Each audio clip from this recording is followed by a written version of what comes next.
মায়া, মায়া, কোথায় গেলি রে মা? বেলা যে বয়ে গেল, খাবি কখন?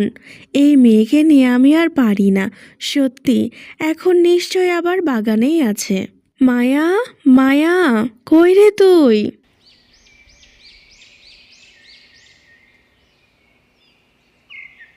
এই তো মা, আমি এইখানে। জানো তো মা, রাস্তা দিয়ে আসার সময় একটা বকুল ফুলের গাছ পেয়েছিলাম, সেটাই তো লাগাচ্ছিলাম। বাবা দেখলে অনেক খুশি হবে। তোরা বাবা মেয়ে যে কি পাশ ফুলের গাছ লাগিয়ে আমি বুঝি না। এর থেকে যদি বাগানে সবজি চাষ করতাম, অনেক টাকার সবজি বিক্রি করতে পারতাম। সব কিছু কি টাকা দিয়ে বিচার করা যায় মা? শখেরও তো একটা মূল্য আছে, তাই না? আর কথা বাড়িও না তো মা, চলো আমাকে খেতে দাও, বড্ড খিদে পেয়েছে আমার।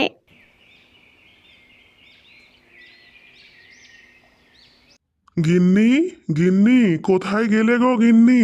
এদিকে একটু বের হও। বুঝলে তো গিন্নি, আজকে সকাল থেকেই শরীরটা কেমন ম্যাশ ম্যাশ করছে। এখন বাজার থেকে ফেরার সময় আরো খারাপ লাগছে।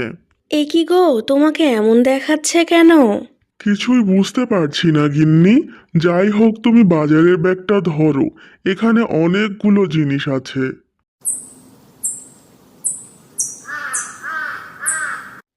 এ কি, তোমার শরীরে তো অনেক জ্বর। এত রাতে তো আমি কাউকে পাবো না।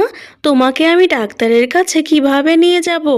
আরে এমনিতেই গিন্নি, তুমি নিশ্চিন্তে থাকো। শরীরটা এমনিতেই গরম হয়ে আছে, একটু ঘুমালে সকালে ঠিক হয়ে যাবে। তুমিও নিশ্চিন্তে ঘুমিয়ে পড়ো। মা, মা, ও মা, বাবা এভাবে শুয়ে আছে কেন মা? বাবার কি হয়েছে মা? দেখ না মা, রাত থেকে তোর বাবার শরীরে ভীষণ জ্বর। গাটা একদম জ্বরে পুড়ে যাচ্ছে। কতবার করে বললাম চলো গো ডাক্তারের কাছে যাই, কিন্তু কিছুতেই রাজি হচ্ছে না। সে কি মা, ডাক্তার যদি না দেখায় বাবা তো সুস্থ হতে পারবে না। ডাক্তার তো দেখাতেই হবে বাবা। না রে মা, এমনিতেই জ্বরের জন্য কাজে যেতে পারিনি। তার উপরে ডাক্তারকে দেখিয়ে টাকা নষ্ট করার দরকার নেই।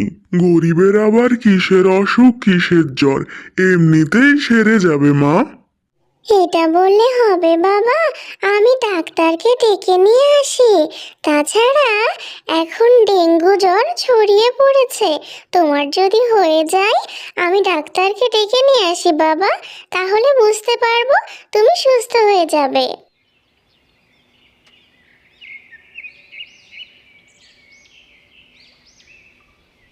ডাক্তার বাবু, আমার বাবাকে দেখে বলেন আমার বাবার কি হয়েছে, আমার বাবা সুস্থ হবে কখন?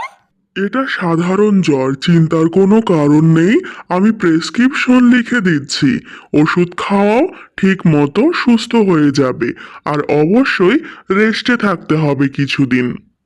ডাক্তারবাবু, আমাকে এমন ওষুধ দিন যাতে আমি আজকে খেয়ে কালকেই কাজে যেতে পারি। তাছাড়া আমি আমার সংসার কিভাবে চালাবো? আপনি চিন্তা করবেন না, বিশ্রাম নিন আর নিয়মিত ওষুধ খাবেন। অবশ্যই জলদি সুস্থ হয়ে যাবেন। ঠিক আছে ডাক্তার বাবু, আমি বাবাকে নিয়ম করে ওষুধ খাইয়ে দিব। এভাবে রোজ রোজ যদি আমি শুয়ে থাকি, তাহলে সংসার কিভাবে চলবে? তোমাদেরকে আমি কিভাবে খাওয়াবো? এমনিতেই তো দিন আনি দিন খাই। বাবা, বাবা, ও বাবা, তুমি চিন্তা করো না তো, আল্লাহ ঠিক ব্যবস্থা করে দিবে। আর আমি তো আছি, তাই না? তোরা কি করবি রে মা? ঘরে যে খাবার আছে তাতে 2-3 দিনের বেশি যাবে না। এরপরে তো না খেয়ে থাকতে হবে। এমন কিচ্ছুটি হবে না বাবা, দেখবে সব ঠিক হয়ে গেছে। তুমি চিন্তা না করে বিশ্রাম করো তো দেখি। কি কপাল আমার, আমি আমার বউ বাচ্চাদেরকে খাওয়াতে পর্যন্ত পারবো না। অত চিন্তা করতে হবে না তোমাকে, তুমি বিশ্রাম করো তো। আমার জমানো কিছু টাকা আছে, সেগুলো ভাঙবো। আর না হয় আমি লোকের বাড়ি কাজ করে এনে সংসার চালাবো। কি কপাল আমার, শেষে কিনা আমার বউকে লোকের বাড়ি কাজ করতে যেতে হবে। তুমি বিশ্রাম করো তো বাবা, তোমাকে অত চিন্তা করতে হবে না।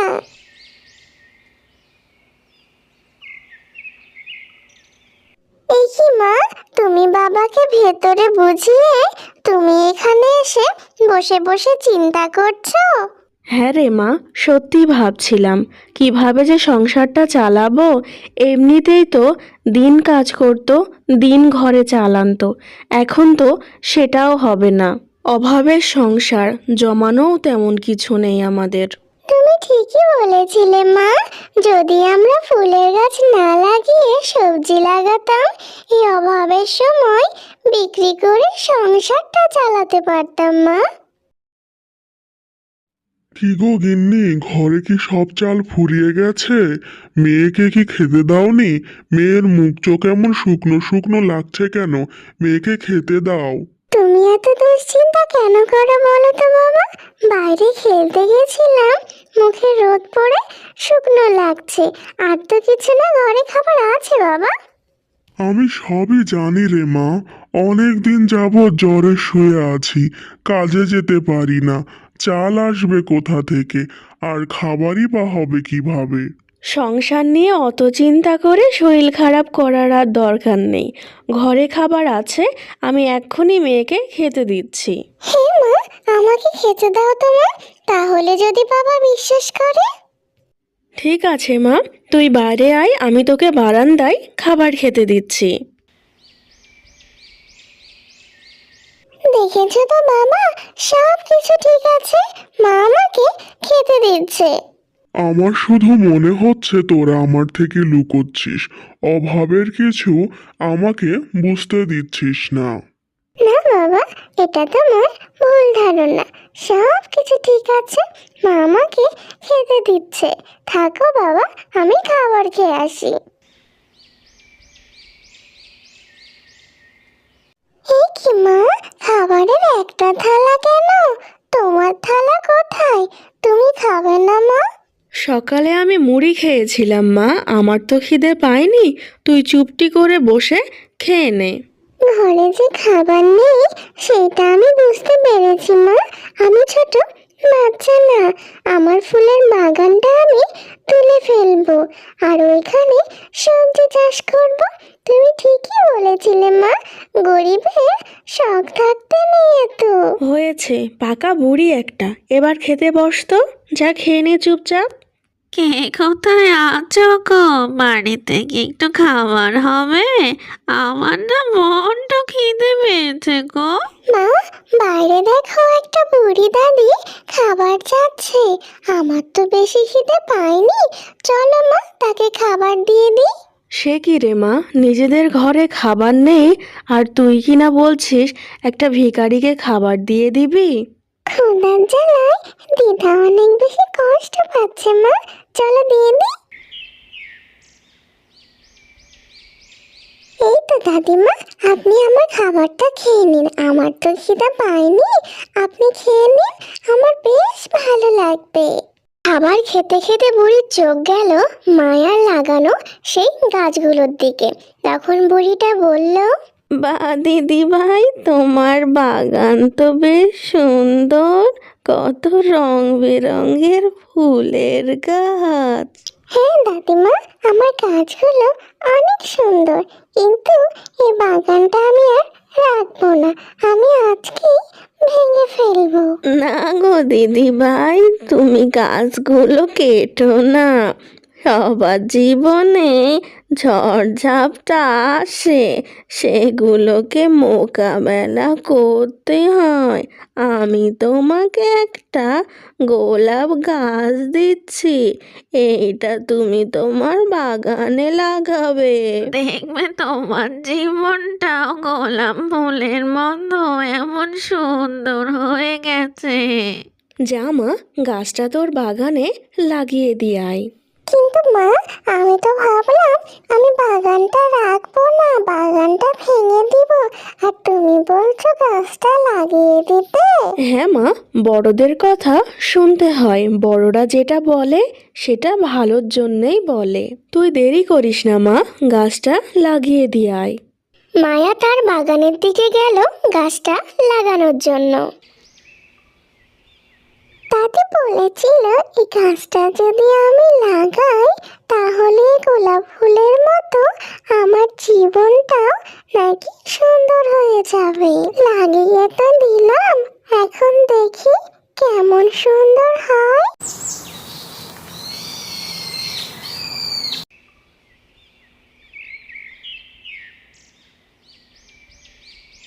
মায়া, মায়া, তুই কি ঘরে আছিস?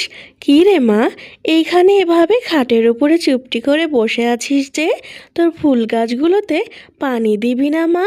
না মা, আমার একদমই ইচ্ছে করছে না ফুল গাছে পানি দিতে। আমার কিচ্ছুটি ভালো লাগছে না। এটা বললে হবে মা? কালকে যে গোলাপ গাছ লাগিয়েছিস সেটা তো শুকিয়ে যাবে পানি না দিলে। যা মা, বাগানে গিয়ে পানি দিয়াই মন ভালো হয়ে যাবে তোর। মায়ের কথা শুনে মায়া গেল বাগানে গাছে পানি দিতে, আর গিয়ে দেখতে পেল কালকে যে চারা গাছটা লাগিয়েছিল সেখান থেকে বড় গোলাপ গাছ হয়ে গেছে। আর সেই গোলাপগুলো দেখতে সবগুলো সোনালী রঙের।